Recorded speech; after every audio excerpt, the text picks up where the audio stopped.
Peace, family. This your brother Pyro, and the name of this dissertation is Qabalistc Magic in the African Psyche.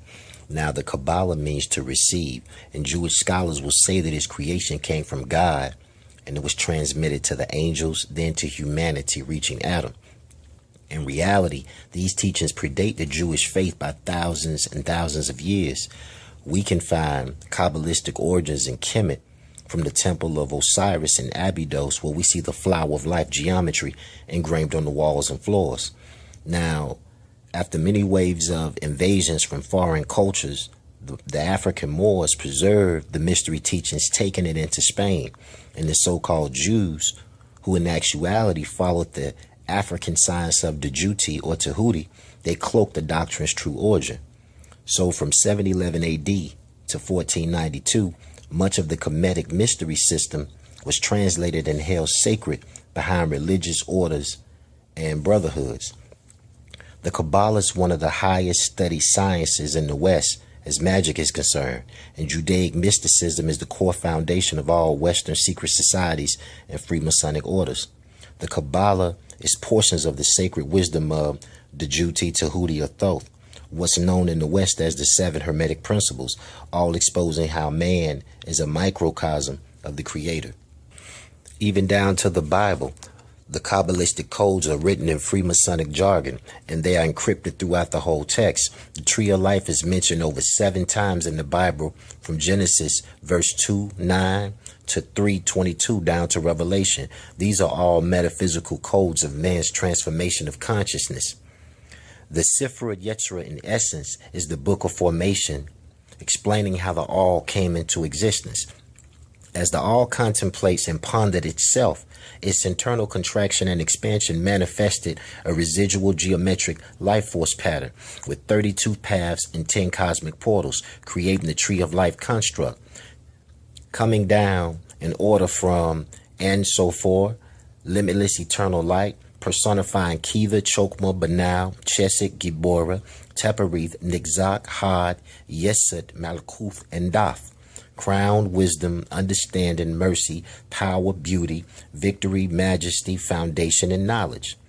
The 3 pillars of the tree of life were male, female, and the one in the middle were neutral. And these represented man's connection to the universe. Let's expound more on the 3 pillars of the tree of life. All right. Now, the right side being male, that's the positive fire. The left side being female, that's the negative water. The middle pillar being neutral, or the ascending force and descending force in the human body. The balancing point is in the middle, the ninth Sithra, which creates the 6-pointed star. The middle pillar is also symbolic of the rising Shekinah, or the force from the planet Earth. The Zeti pillar of Osar in Kemetic science, and the Umpalini cosmic force to the ancient Zulus. This is just to show that all mystic, societies and orders pull from this wisdom. Let's cover the veil and the void. The principle of the veil and the void also relates to the higher illuminated mind. The veil separates the adept from the more astute practitioner. Now, this, in reality, is the pineal gland and the solar plexus in human beings. The higher esoteric knowledge awakening allows a person to go beyond the veil and pass through the void. An example of this would be the awakening life force in meditation or Qigong breathing, or passing the 3 degrees in masonry when you begin to deal with more of the occult forces. Now, the bottom 4 Sethras correspond to the 4th chakra, the mental realm, and the higher mental sciences. The 4 worlds in Kabbalistic science are Atizaluth, Bariah, Yetzirah, and Asiya. Atizaluth deals with deity archetypes. Bariah deals with thought forms. Yetzirah is the ancestral realm. Asiya is the 3rd dimensional realm. So we have the 4 cycles and the 4 elements. Kabbalistic table of correspondence. Now, at the top, we have Kiva, the crown, which represents the cosmos, the deity Atum, and Obatala. The second Sethra would be Chokma, which is wisdom, the 12 houses of the zodiac corresponding to Shu or Oya. The third Sethra would be Bariah, understanding, Saturn, corresponding with Tefnut and Yemoja. The fourth Sethra will be Chesed, Mercy, Jupiter, Nut, and Oduduwa. The fifth Sethra would be Gibora, Severity, Mars, Set, or Ogun. The sixth, Teperith, Beauty, the Sun, Hathor, Oshun. The seventh, Nitzak, Victory, Venus, Isis, Urzuli. The eighth, Had, Glory, Mercy, or Mercury, Geb, Osian. The ninth, Yesod, Foundation, the Moon, Osiris, Obatala. The 10th, Malkuth, the Kingdom, Earth, Haru, Shango. And the 11th would be Dath, which is knowledge, the void, Tahuti, or Rumula. This is the correspondence of the Hebrew meaning, the cosmic meaning, the Kemetic Tamarayan meaning, and the Yoruba or the Orisha meaning, the correspondence table. Now, once the Sithra are overstood and they're experienced through study, the various archetypes and frequencies begin to personify themselves to the practitioner. Now, although the correspondences are similar in attribute and quality, on a subjective level, the interface of each consciousness is a unique expression. And this is something that the practitioner begins to absorb and come to an epiphany of as he experiences the practice. What is magic? Magic is a spiritual force that is activated and flows under the instructions of the subconscious mind. The essence of magic is the etheric force that bonds atomic energies together throughout the cosmos. Western psychology teaches that the mind is layered like an onion. The conscious, the subconscious, and the collective unconscious. It is at this juncture where the essence of magic flows into the thought process of human beings. But underneath this deep collective unconsciousness is the superconsciousness that channels the higher realms of supreme infinite intelligence of the Creator. Magic flows all throughout the cosmos and the natural world. Human beings connect and channel to these forces throughout the higher faculties of their mind. Thought is a carrier of this force, and this is why all the ancient mystery systems taught that the all is mental. Kabbalistic inspired movies. Many movies are Kabbalistically inspired, such as Dante's Inferno, showing his descent to the 9 levels of hell to save his wife. Now, this alluded to the 10 Sethero, and Dante was a Rosicrucian, which in reality, this order symbolized the rose and cross, and this geometry is the tree of life. And this order teaches the occult and African sciences, and is held sacred as an honorary degree beyond the 33 degrees in Freemasonry. Next would be Hellraiser, with the geometric box that opened the practitioner up to deeper levels or lower realms of desire. And this was taking them deep into their spiritual anatomy, traveling from realm to dimension. And last but not least, the Avatar. The Navajo had a spiritual connection to the planet and nature, just as the portals do on the Tree of Life. If you look at their hair, it was a sacred crown or halo that gave them this access. And their highest deity was called Awas. Awas was a planetary archive that held the genetic memory of all the ancestors. Now, this is analogous to the Tree of Life and its connection to the Akashic Records, ancestral memory, and our cosmic link. Many of the symbols are exposed in movies, such as the lightning strike in the tree, signifying the lightning flash of consciousness, ascending and descending power into the Sethra of the Tree of Life. The benefits of studying the Tree of Life is that it's a global archive for many spiritual systems that help classify the forces and energies. Now, this also enhances the magnetic centers in the head and the spiritual anatomy.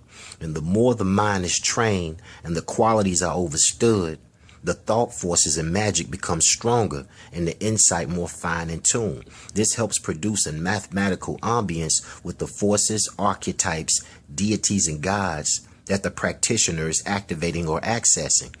So it's a GPS for inner enlightenment and a tool in man knowing thyself. Thought, power, and manifestation. On an esoteric level, there are many principles of the ancients cloaked and coded throughout the biblical texts, such as Matthew 6:6. But when thou prayest, enter into the closet, and when thou hast shut the door, pray to thy Father which is in secret, and the Father which seeth thee in secret shall reward thee openly. Now, the esoteric code and the esoteric exercise goes like this. The closet itself is shaped like a cube. And through paramagnetism, a cube attracts cosmic forces and bioenergy. And being that the auric field around the body and the pineal gland are in darkness, and you're concentrating the mind's eye and the heart, and you're aligning to higher dimensions of thought, you're actually pulling through resonance on higher forces. And this channel opens the subconscious mind. And as the mind ingrains through these repetitive impressions, this opens the portal for the prayer to manifest. The cube, having 6 sides, 8 corners, and 12 edges, is geometrically aligned to pull higher forces to its center.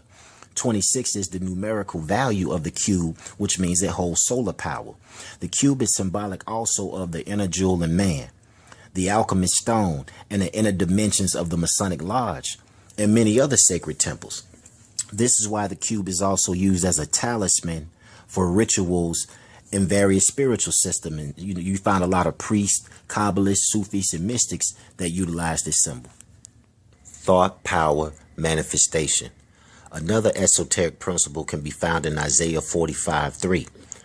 And I will give you the treasures of darkness from hidden places.